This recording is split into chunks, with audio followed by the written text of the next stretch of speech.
I found this story where it shouldn't have been, and once you hear it, it doesn't let go. The blood crown of Velmor. On the night I put on the blood crown, it tightened like a living ring, and I heard every past king begging me to take it off. If you're listening alone tonight, like, share, and subscribe to Bloody Chapter. Because some kingdoms don't fall, they wait. Written and told by Mr. D. My story. I found Velmor at the edge of a storm that never moved. A black crown of mountains holding the clouds in place like prison bars. The road there was dead, no birds, no travelers, no footprints that stayed. Just rain that fell straight and cold, turning the world into mud and memory. I wasn't looking for a kingdom. I was looking for shelter. But the mist opened and the city appeared like a bruise on the earth. Towers broken, banners rotted into strings, and a great gate hanging crooked as if it had been forced open from the inside. The first thing I noticed was the silence. Not peaceful silence, the kind that presses on your ears until you start hearing your own thoughts too loudly. I stepped through the gate, boots splashing in shallow water that tasted like rust when it hit my lips, and the stones under my feet were carved with names worn down by time, but not erased. Like the city refused to forget anyone who had bled here. A single lantern burned in the distance, impossible in a place this abandoned, and I followed it because fear is still easier than freezing. The light led me to a chapel that shouldn't have been standing.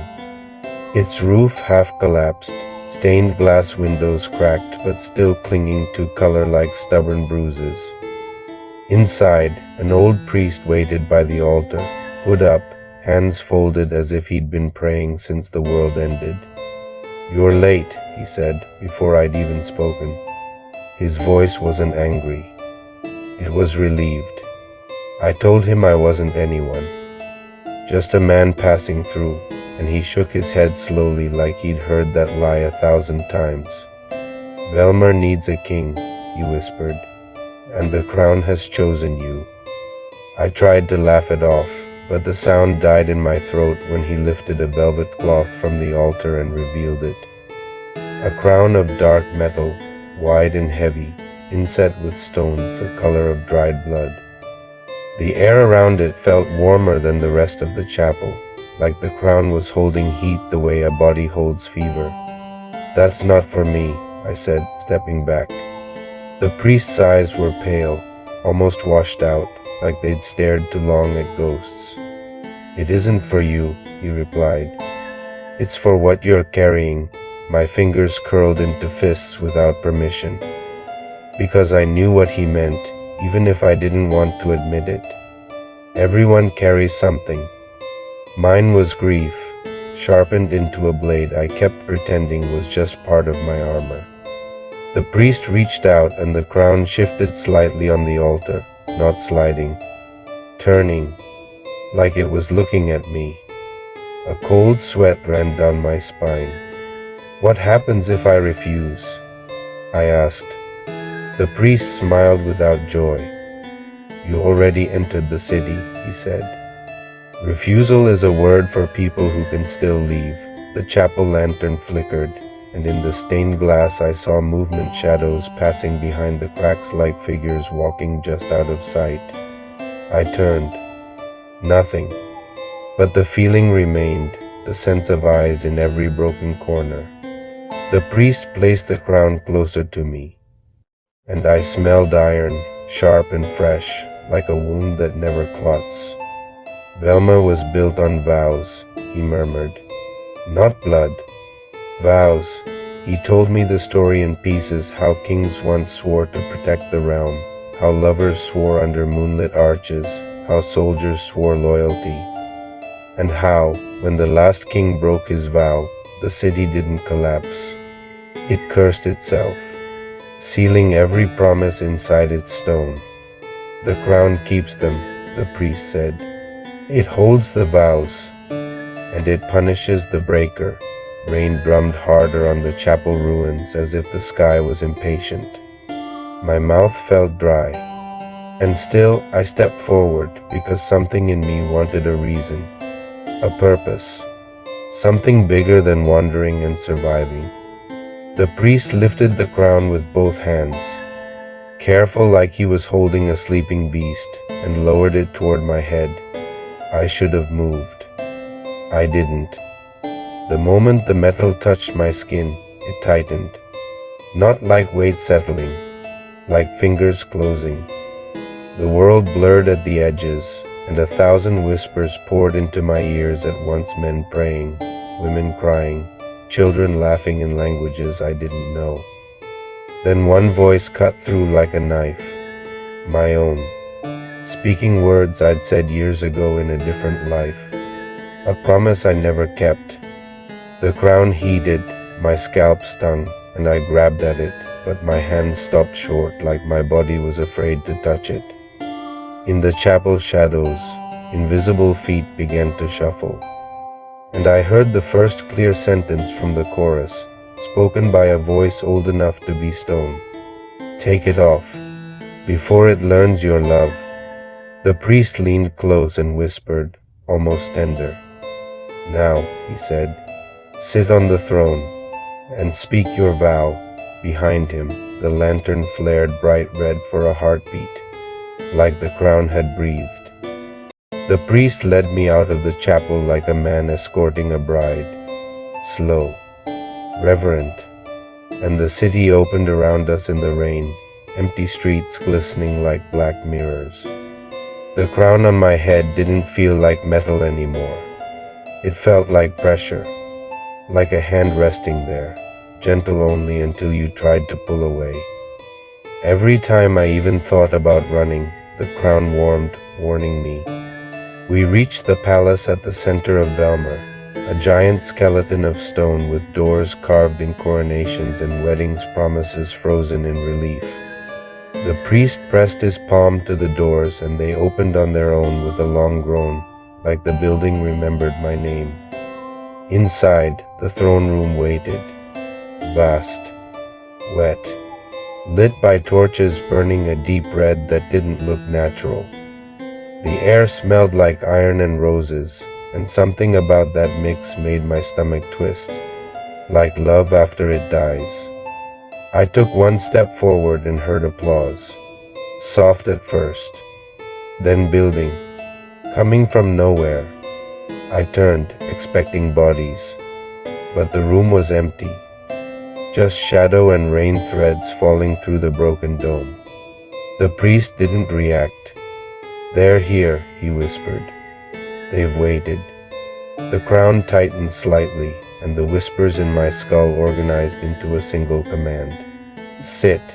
My legs moved before my pride could argue, and I walked toward the throne as if pulled by a rope tied to my heart. On the armrest, carved deep as a wound, were the words, "A king is a vow that breathes."